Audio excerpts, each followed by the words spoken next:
warahmatullahi wabarakatuh. Perkenalkan, nama saya Putri Nalarati, NIM 2323160015. Di sini saya akan menjelaskan materi tentang teori peranan lembaga Hizbah dalam pengaturan bisnis Islam. Teori peranan lembaga Hizbah dalam pengaturan bisnis. Lembaga Hizbah, satu definisi dan tujuan Hizbah. Hizbah berasal dari bahasa Arab, berakar kata hasabah yang mempunyai makna cukup bervariasi seperti memperhitungkan, menaksir, mengkalkulasi, memikirkan opini, pandangan, dan lain-lain secara harfiah. Etimologis, hizbah berarti melakukan suatu tugas dengan penuh perhitungan. Secara terminologis, menurut Imam Al-Mawardi, hizbah adalah menyuruh kepada kebaikan jika terbukti kebaikan ditinggalkan, diamalkan, dan melarang dari kemungkaran jika terbukti kemungkaran dikerjakan. Definisi ini menyebutkan hizbah sebagai fungsi kontrol pemerintahan terhadap tindakan seseorang, khususnya dalam ruang lingkup moral, agama, dan ekonomi, dan pada area kepentingan bersama atau kehidupan publik pada umumnya untuk mencapai keadilan dan kebijakan berdasarkan prinsip-prinsip Islam dan kembangan menjadi kebiasaan umum atau adat istiadat yang baik sesuai dengan waktu dan tempat. A. Memastikan di jalan aturan-aturan kegiatan ekonomi, peran pengawasan dari luar untuk mencegah orang-orang yang lalai untuk menjaga aturan-aturan. Kegiatan ekonomi, aturan terpentingnya adalah disyariatkan. Kegiatan ekonomi, aturan terpenting kegiatan ekonomi dalam Islam adalah bahwa kegiatan ekonomi tersebut disyariatkan senantiasa terhindar dari masyisir, gharar, dan riba, menyempurnakan pekerjaan dan melawan penipuan. B. Mewujudkan keamanan dan ketentraman. Keamanan dan ketentraman merupakan menciptakan iklim investasi yang sesuai dan mewujudkan pertumbuhan ekonomi. C. Pengawasan keadaan rakyat. Menurut Umar bin Khattab, tujuan hizbah adalah berjalan pada malam dan siang hari untuk mengetahui keadaan rakyat, mengetahui kebutuhan-kebutuhan mereka, dan menyatuhi orang-orang yang membutuhkan. D. Melarang orang membuat aliran air tanpa adanya kebutuhan Islam. Memerintahkan agar setiap orang berusaha mewujudkan ketercukupan untuk orang yang berada dalam tanggungnya dan tidak memperoleh orang yang mampu menjadi beban orang lain. E. Menjaga kepentingan umum. Kepentingan umum adalah keselamatan bagi umat, di mana umat tidak bisa terpisah dari kepentingan tersebut, maka harus ada pengawasan terhadap kepentingan umum tersebut untuk menjaga dan melindungi dari orang yang berbuat sia-sia.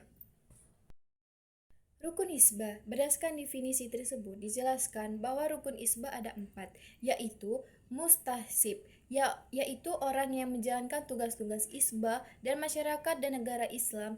Ia dilantik resmi oleh pihak imam atau pemerintah untuk memastikan bahwa kebaikan-kebaikan dibuat dengan kemungkaran-kemungkaran ditinggalkan. B. Mustasib alai yaitu orang yang melakukan al-mukar atau perilaku yang buruk. C. Mutasib fi adalah perbuatan yang dicegah, adalah segala bentuk kemungkaran yang terlarang untuk melakukan dan wajib dicegah, baik sudah mukallaf maupun yang tidak segala usia. D. Nafs al-iltisab adalah cara mencegah kemungkaran. Fungsi hizbah. Fungsi adalah institusi hizbah sangat luas, seluas pengertian amar ma'ruf nahi mungkar. Iman Al-Mawardi di dalam ulasan mengenai hizbah menjelaskan hak-hak yang berkaitan dengan fungsi hizbah, antara lain: 1. Perkara yang berkaitan dengan hak-hak Allah Subhanahu wa ta'ala. 2. Perkara yang berkaitan dengan hak-hak manusia. 3. Perkara yang berkaitan dengan hak-hak sesama. 4. Syarat-syarat mutasib. Syarat-syarat mutasib. Untuk menjadi mutasibdi perilaku beberapa persyaratan yang harus dipenuhi, antara lain: A. Mutasib Hendaknya seorang mukallaf muslim dan sanggup menjalankan tugasnya tidak disyariatkan pada anak kecil dan orang kafir. B.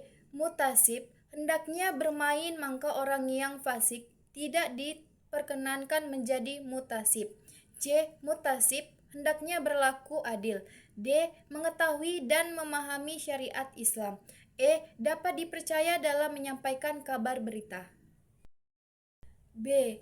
Peran lembaga Hisbah dalam mengatur bisnis. Hisbah mempunyai peran yang sangat penting dalam ekonomi bisnis Islam sebagai berikut. 1.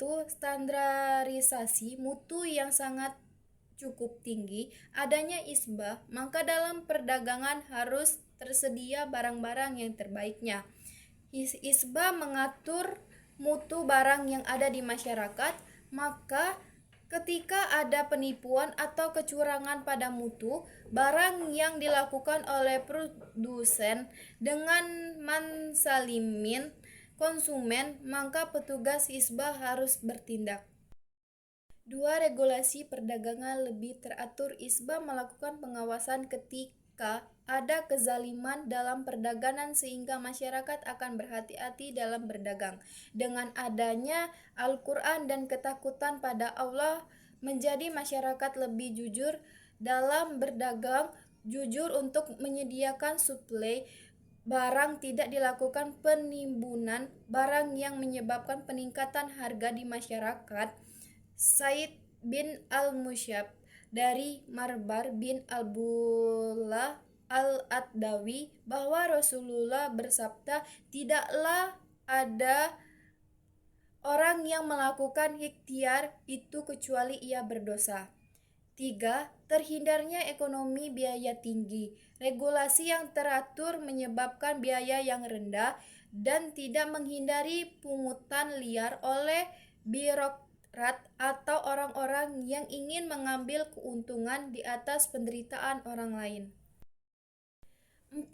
Harga yang terbentuk di masyarakat tidak akan menzalimi masyarakat.